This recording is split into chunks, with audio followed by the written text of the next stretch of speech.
ቀጥተኛ መልሱ ደብል ነው። እንዴት ነው ህይወት? አሪፍ ነው በጣም። ስለዚህ ቀጥተኛ መልሱ ደብል ነው። አይ ያው ህይወት ውስጥ ነኝ።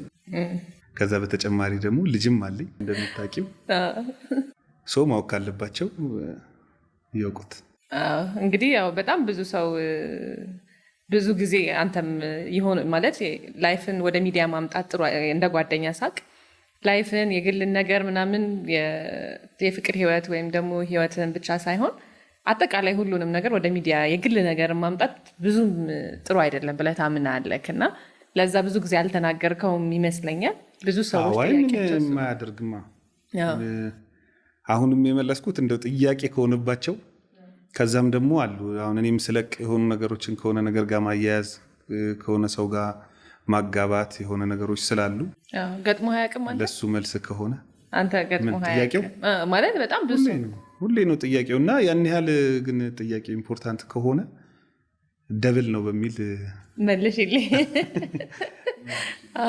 ምንድነው እንዳልከው ቻርዬ እንግዲህ በጣም ብዙ ሶሻል ሚዲያ ላይ ከበጣም ብዙ ሴት አርቲስት ጓደኞቻችን ጋርም ያው ቸሪ ከእንትና ጋር የሰዎች የራሳቸውን ፍላጎትና የራሳቸውን ግምት ቢጋባ ይላሉ።